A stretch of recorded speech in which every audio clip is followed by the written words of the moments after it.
Hey there guys, happy Valentine's Day. So we're going to talk a little bit about a theme that is appropriate for Valentine's Day. I'm not one that's super big on commercialized holidays. However, there is a sense of community and happiness and joy around holidays, and so they do come with a good purpose. Two oils that can really complement this topic we're going to talk about self-care, but pretty much giving back to yourself and how giving back to yourself can enable you to give more to others. And Shawn Achor just did a podcast interview about his new book on potential and happiness. He's the happiness guy. But essentially, if we want to raise our happiness and joy in life, yes, it's important to, take notice of what you need and what makes you happy and what fulfills you. But he says that research coming back now, that leads to longer lasting happiness, more fulfilling happiness is spreading that joy and really giving back to others. So making your purpose, your potential more about more than just you, essentially. So we'll talk a little bit more about that and how this relates to physical therapy, because it actually does relate to the physical body and chronic pain and chronic issues. And how yoga and meditation, there's a lot of research on meditation right now, can also help to complement this practice. So there's a lot that can be done in the realm of wellness and healthcare, yoga, and feeling like you're fulfilling your potential and essentially giving back to yourself. Enabling you to give back to others. So two oils that really complement this whole theme. The first is a fun oil. It smells really beautiful and floral. I really dislike perfumes because they exacerbate my respiratory system. I just never liked them. However, this oil called Joy, I wear as a perfume sometimes, and it smells really nice. It's very uplifting yet relaxing. It pretty much does what the bottle says. So with no chemical fillers that can bother the respiratory system. So that's always nice. The second oil, which is huge and very much supported in the research, is gratitude. So, research is saying that if we have a gratitude practice, so giving back to ourselves by carving out the time and the space to meditate. Sometimes it's a more official gratitude practice by meditation or journaling what you're grateful for each day. Or sometimes for those of us that are busy parents or busy business owners or employees, the best way to establish a gratitude practice is in, those little pockets of time where we're in traffic, in the car, or waiting in line for something. Is just going within and noticing what you can be grateful for in that moment, even though it's less than ideal. Or when you are with your significant other or a friend or a family member watching the sunset, really taking time to be present in that moment, thanking whoever you believe in for that moment, just showing a little bit of gratitude that way. So research shows that it establishes more resiliency. So if you think about resiliency, right, in terms of a hard object like steel, if you tried to push it or force it, it really doesn't bend. I'm not a physics or an engineer person, but what my husband tells me is that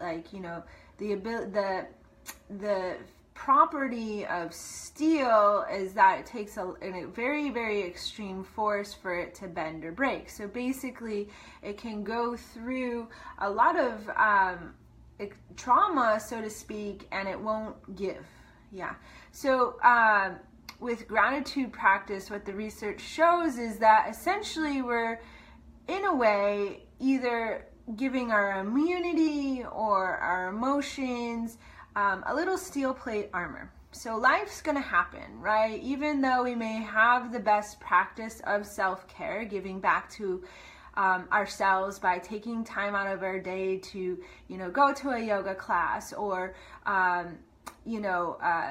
do practices that are going to boost our immunity, like diffusing oils or, again, practicing yoga or meditation or going for walks or going to the gym, playing with our kids, all that kind of stuff, right?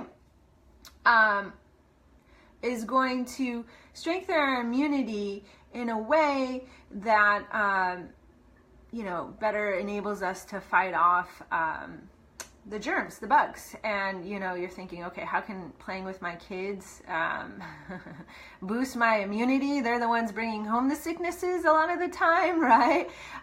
From schools and whatnot. Again, it comes back full circle to that happiness factor. Usually when we're playing with our kids, we try to be present, right? We try to catch on to their contagious joy a lot of them have, and just be silly and be in the present moment. And often we're very thankful for our kids when we are experiencing that joy and happiness in that moment. So again, it comes back to full circle of that gratitude and that happiness factor that just lifts our spirits, right? And so if you extrapolate that into chronic pain, there's a lot of research right now being done on chronic pain and, why does someone with one injury heal very quickly but someone with, the same type of injury may never heal. It continually keeps popping up to the surface, and then they get labeled, with chronic pain, and they're sent to a chronic pain clinic where, they're giving lots of drugs, which kind of affects their mental outlook and capacity and clarity, right? So how does happiness, giving back to ourselves, and a gratitude practice affect chronic pain? Again, it comes back to that resiliency where, so for example, I have this gene thing that I know puts me at higher risk for cancer, and considering that I already had it, then that even puts me at even higher risk for getting it again. So I had low back pain, same thing. I had nerve symptoms down my leg, weakness, all that kind of stuff. So those things put me at risk for having those incidences again. And especially with pain, when we get caught in that fear avoidance, so if I bend forward, I'm going to have pain, so I'm not going to bend forward. And then, that becomes ingrained in the nervous system. So you don't even have to bend forward for that pain pathway to get lit up. All you have to think about is having a fear of bending forward because it'll have pain, and then you have a likelihood to have pain, right? So it becomes this cycle more than just the physical. So we can use more than just the physical to take us out of that cycle.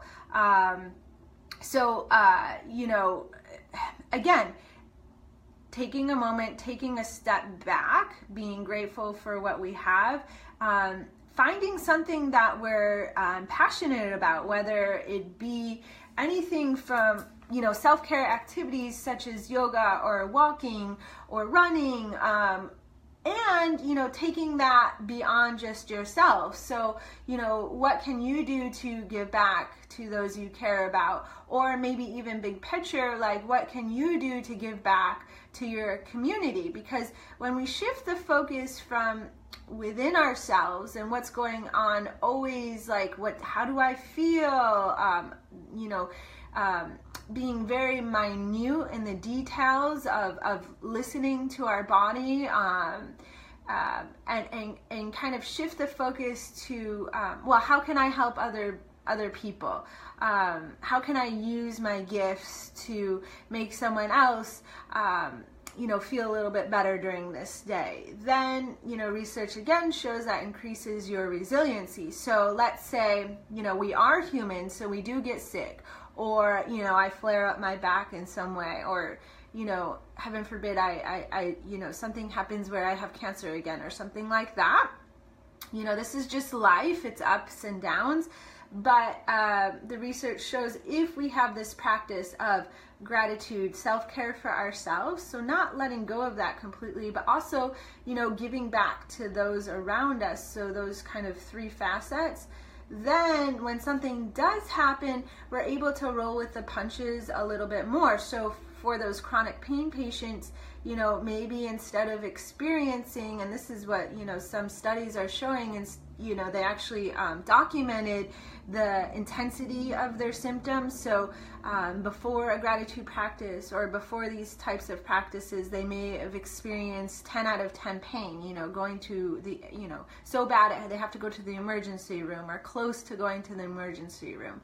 But instead of experiencing that more frequently, it lowers the number to 6, right?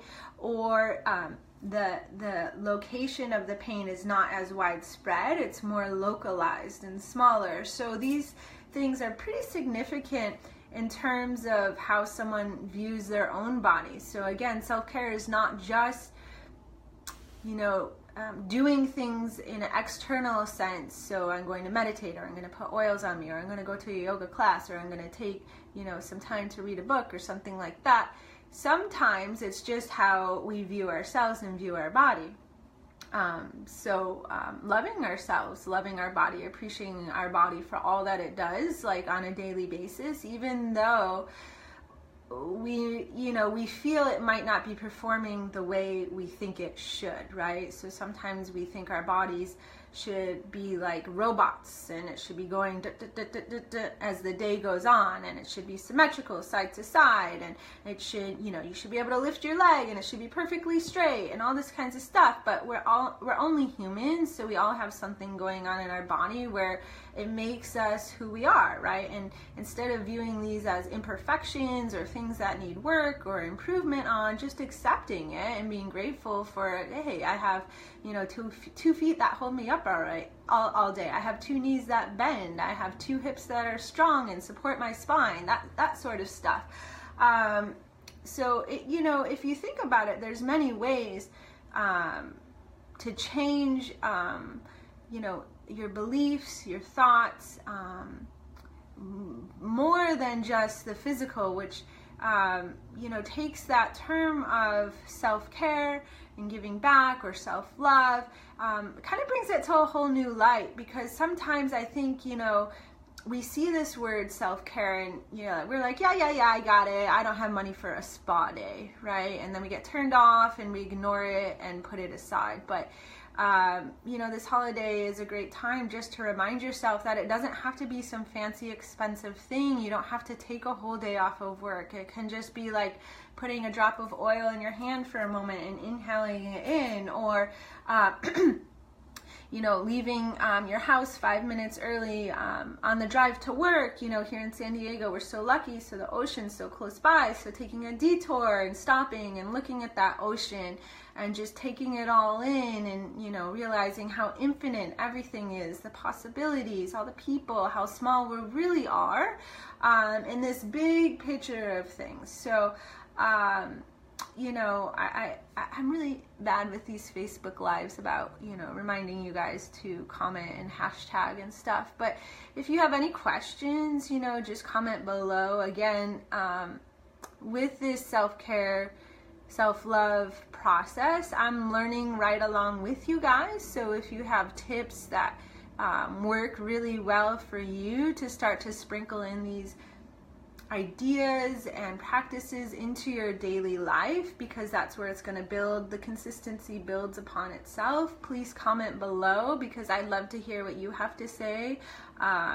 This type of stuff is definitely easier said than done, so it is easier for me to sit up here and talk to a camera than, you know, put it into my daily practice every day. I work on that just as much as you guys. It's not a perfect thing. So, you know, I'd love to hear from you. You can also comment on topics and suggestions for next week. So I'd love to hear any of this, and let me know how you guys are doing as well. So I'm going to sign off for now, but if you do have questions or comments, just leave them below and I'll pop back in later and take a look at it. But I hope each of you have a wonderful Valentine's Day. You give back a lot of love to yourself, and you know that you hear this saying all the time, you know, giving back to yourself, filling your cup allows you to spill over and give back to others. And essentially, you know, it's both of those practices of giving to yourself and, you know, giving to others, realizing your purpose in this world that leads to longer lasting happiness. And then, you know, when stuff does happen, you're able to roll with the flow with a little bit more ease and come back to that, you know, baseline of feeling fulfilled. So that is all. Have a great day. Bye.